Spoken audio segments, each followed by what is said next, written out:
Hi, this is Michael Orrell from MobileBurn.com, and I have with me today the new Samsung Galaxy Tab for T-Mobile USA. This is a 7-inch Android 2.2 powered tablet. It supports 3G data, and it's available now for $399 with a contract. So here's the Galaxy Tab box. Open it up.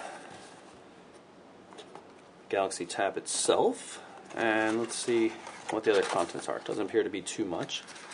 Looks like we've got the US power adapter. Appears to slide in like so. A little bit bigger than we see on some of the other devices. And to go along with that, we have cable. Now, unlike just about every smartphone that's on the market right now, with the exception of the iPhone, we've got this special cable, so it doesn't support micro USB. It's a regular USB on one end and then a proprietary port. And I imagine this is because they have accessories like an HDMI dock, and they also have a keyboard and things like that that they're planning to offer. Other than that, we've just got warranty information, terms and conditions, and the start guide. So here is the Galaxy Tab. I'll just turn it on so you can get a quick look at the screen. Let's take a look at some of the hardware features. Down here at the bottom of the screen we have menu, home, back, and search. Up top you will see a light sensor as well as a forward-facing camera for video conferencing. Left-hand edge, not too much going on here. You can see a microphone hole. Obviously you're not using this as a phone, so you're not going to be talking directly into it, so it makes sense of the placement there. There's also a 3.5mm stereo headphone port. On the right-hand edge, a number of things. There's the previously shown power button, volume control. There's the covers for the micro SD memory card as well as the SIM card. Let's open it up so you can see it. I'm not going to pop it out there because we're live on the network right now. 16 gig of storage built into this device, and but you can supply your own micro SD card to expand that if you wish. On the bottom we have two speaker ports here for sound, and one of the things that's actually bothered me a bit about this device and using it, it doesn't use standard micro USB or even mini USB for charging. It has a proprietary Samsung port. I understand how that makes it compatible with accessories they're building, such as the full QWERTY keyboard and everything.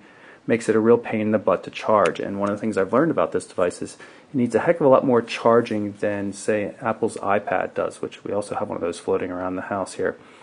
3.2 megapixel camera on the back with the LED flash, the Galaxy Tab logo, T-Mobile and Samsung, and this sticker on the outside has to do with the IMEI for things that you would normally have hidden under the battery cover that you obviously can't do because this rear cover does not come off. It's not user changeable in terms of the battery.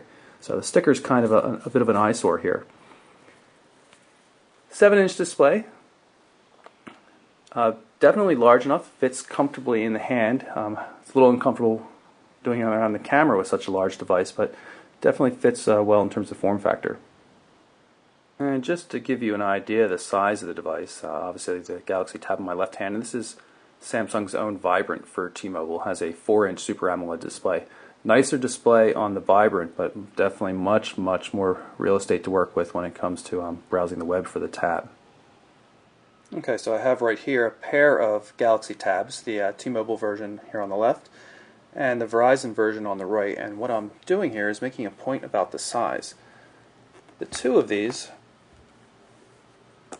are sitting on an Apple iPad. You can see it's almost exactly two of those Galaxy Tabs will fit on the Apple iPad.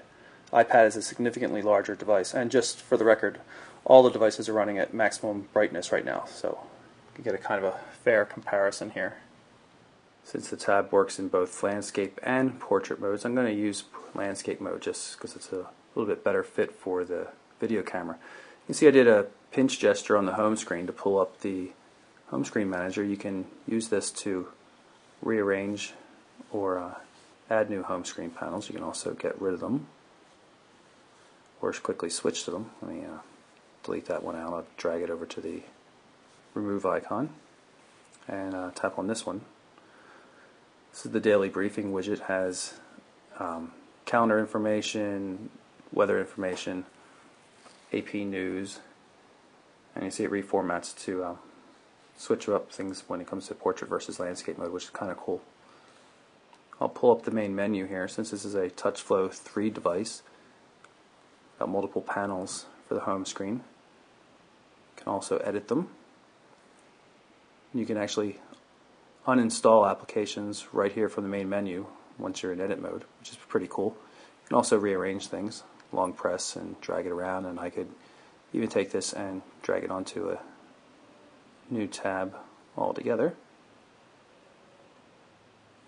Now you can see we have 4 main menu panels. The pre-installed apps that you cannot uninstall obviously don't have the little minus sign indicator there.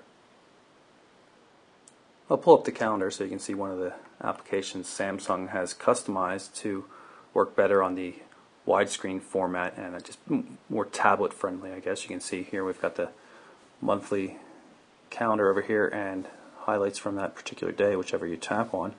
You can go into portrait mode and it rearranges the screen so as the previews end up below it, which is kind of cool. Calendar works pretty well. Day, week, month, and agenda views. If you long press the home button, it'll bring up recently run applications. You can see calendar right there, but it also provides quick access to Samsung's Task Manager, so you can go through, see what applications are running, and then end one or all of them. You can also gain access to information for uninstalling, and obviously I can't uninstall there. Let's go to Google Voice. You can see I can uninstall it. You can, with compatible applications, you can move the application to SD card just as if you went through the settings menu. Pull down the notification area curtain so you can see the toggle buttons for things like orientation lock. So as no matter how you twist and turn, say you're trying to read upside down in bed, the tablet will behave. Brightness controls, easily put it into auto mode, which saves battery, or manually set the brightness. And of course all notifications, such as the new Gmail message I have.